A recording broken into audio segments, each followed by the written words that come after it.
వేదిక మీద ఉన్నటువంటి పెద్దలందరికీ, ముందున్నటువంటి టీచింగ్ ఫ్యాకల్టీకి, నాన్ టీచింగ్కి అందరికీ నమస్కరిస్తూ మీ అందరికీ నా బంగారు తండ్రులు బంగారు తల్లులకు ఆశీర్వాదాలు. మీరు నిజంగా బంగారు తండ్రులు బంగారు తల్లులు అనిపించుకుంటారా?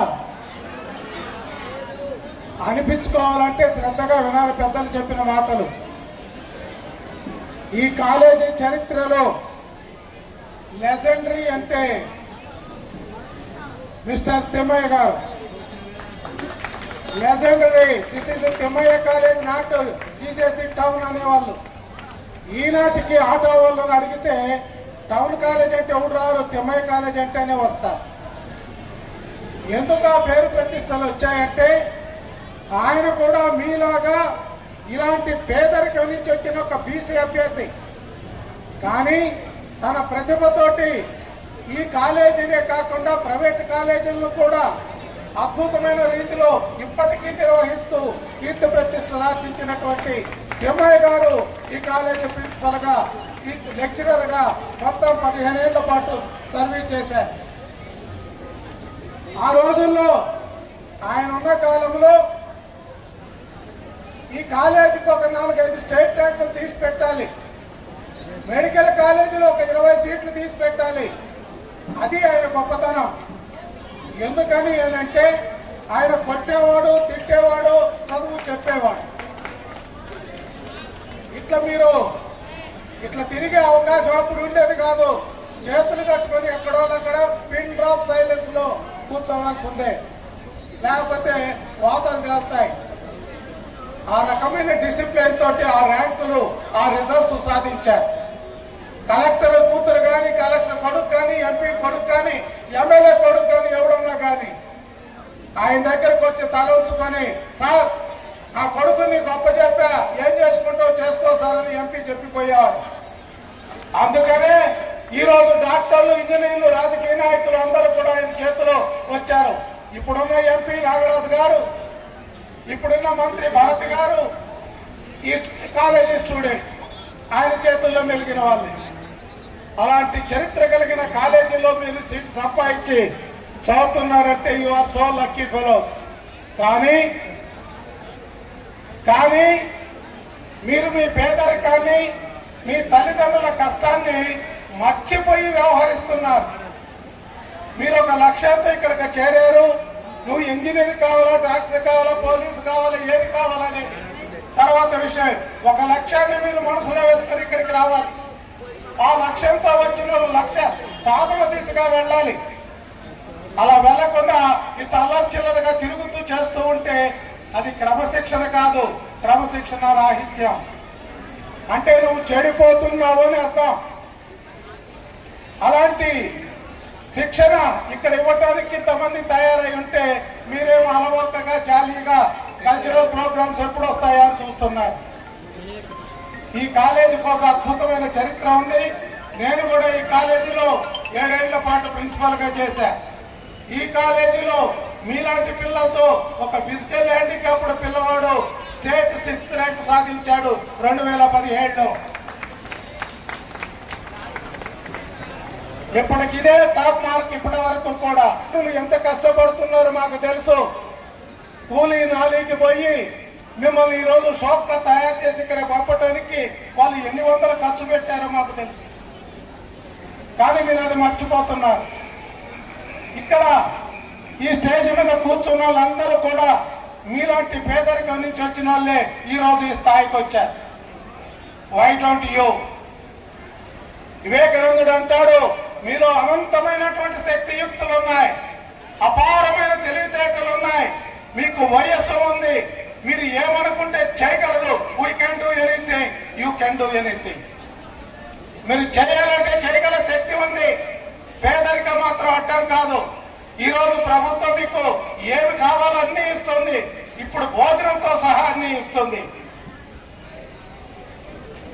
గుడ్డి వాళ్ళు దివ్యాంగులు సైతము పద్మశ్రీలు సాధిస్తున్నారు వాళ్ళ ప్రతిభా పాఠవాలతో. కర్ణాటకలో ఒక రాజన్న ఉన్నాడు, రెండు చేతులు లేవు, రెండు కాళ్ళు లేవు, కానీ లక్షలాది చెట్లు నాటి మననే పద్మశ్రీ అందుకున్నాడు. రెండు చేతులు లేవు, రెండు కాళ్ళు లేవు. మరి మీరేం చేస్తున్నారు? మనం సిగ్గుపడాలా లేదా? దేవుడు మనకు అన్ని ఇచ్చినాడు. మీ తల్లిదండ్రులు మిమ్మల్ని చదివించడానికి వాళ్ళు శ్రమ పడుతున్నారు. మన తల్లిదండ్రుల శ్రమను వృధా చేసినట్టు దానికి మనం సిగ్గుపడాలి. ఇది మన భవిష్యత్తు. ఇది మీ తల్లిదండ్రుల భవిష్యత్తు కాదు, మీ భవిష్యత్తు. మీ భవిష్యత్తు కోసం వాళ్ళు చేస్తూ ఉన్నారు. దేవుడు మనకు అన్ని ఇచ్చినప్పుడు మనం కేవలం చదవటం మీరు చేయాల్సిన పని. ఆ పని సరిగా చేయకపోతే మీరు నమ్మక ద్రోహులు, తల్లిదండ్రులకు ద్రోహం చేసిన వాళ్ళు, చివరకు మిమ్మల్ని మీరు మోసం చేసుకున్న వాళ్ళు అవుతారు. అందుకోసం చెప్తున్నా, దయచేసి పెద్దలు ఓపిక చేసుకొని, ఆయనకి 80 ఏళ్ళు పైన వయసు, పిలిచారంటే ఏదో నా కాలేజీలో పిల్లలకు 4 మాటలు చెప్పొచ్చు అని తపనతో వచ్చాం, కానీ ఏదో ఉపన్యాసాలు ఇవ్వటానికనే కాదు.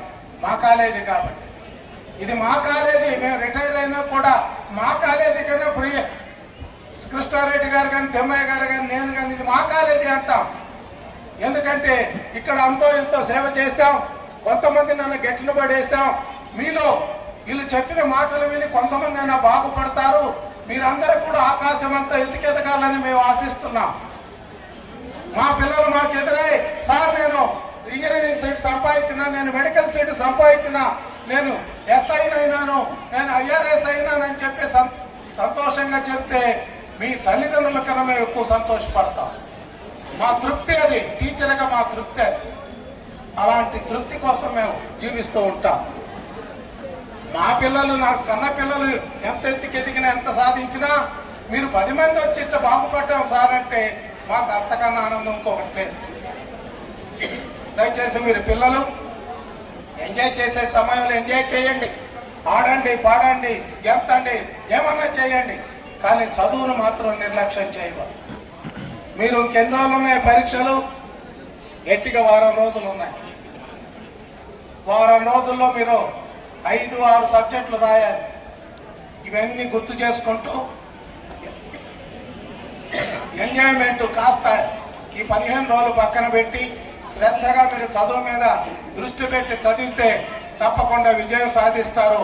మీ దృష్టి అంతా ఇప్పుడు చదువు మీదనే ఉండాలి, వేరే అంశాల జోలికి పోవద్దు. మీ ఫోన్లు గిన్నెలన్నీ పక్కన పడేసేయండి. కుర్రవాళ్ళు ముఖ్యంగా నాకు ఎంత బాధ వేస్తుందంటే, ఆటో డ్రైవరు సార్ మీరు బాగున్నారు సార్ మీ స్టూడెంట్ అంటే నా మనసు చివుక్కుమంటుంది. ఏ డీమార్ట్లోనో జ్యోతి మాల్లోనో పనిచేస్తూ నమస్తే సార్ అని ఒక అమ్మాయి పిలిస్తే నా మనసు బాధపడుతుంది. ఇంత లక్ష్యాన్ని వాళ్ళ ముందు పెట్టి ఆకాశం అంతకు ఎదగండి రాంటి 8,000కు 10,000కు కూలీ పనులు చేసుకుంటారు, 12 గంటలు డ్యూటీ చేస్తున్నారని మనసు ఆక్రోషిస్తుంది. మిమ్మల్ని ఆ రకంగా చూడదలుచుకోలేమేమో, మిమ్మల్ని మాకన్నా ఉన్నత స్థాయిలో చూడదలుచుకున్నాం.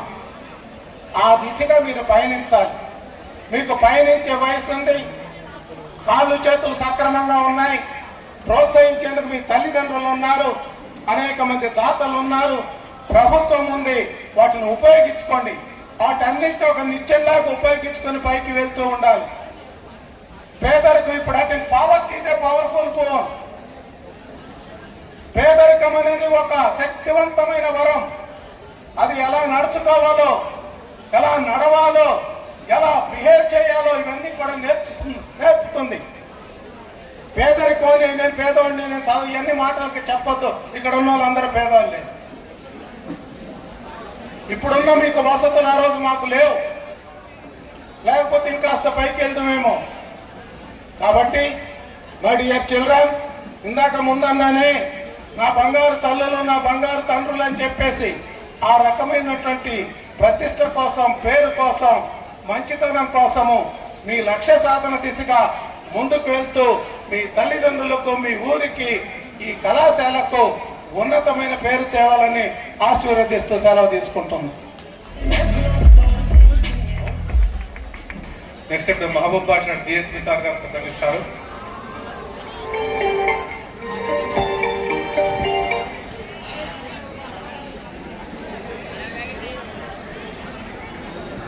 అందరికీ నమస్కారం అండి. వేదిక మీద ఉన్న పెద్దలు తిమ్మయ్య సార్ గారికి, కృష్ణారెడ్డి సార్ గారికి, చెన్నయ్య సార్కి నా పాదాభివందనాలు. ఆర్ఐఓ గారికి, డివిఓ గారికి, నాగస్వామి నాయక్ గారికి, రమాదేవి గారికి, ప్రభు గారికి, అలీఖాన్ గారికి, లాలెప్ప సార్కి మరియు ఫ్యాకల్టీకి, మిగతా లెక్చరర్స్ అందరికీ పేరు పేరున హృదయపూర్వక నమస్కారాలు, ధన్యవాదాలు. పిల్లలకి దీవెనలు. అందరికీ 54వ యానివర్సరీ అండ్ ఫేర్వెల్ డే శుభాకాంక్షలు. పెద్దలు చాలా చక్కగా ఈ కాలేజ్ యొక్క విలువ ఏంటనేది తెలియజేశారు. ఇక నా లైఫ్లో జరిగిన అనుభవాలు చెప్తాను.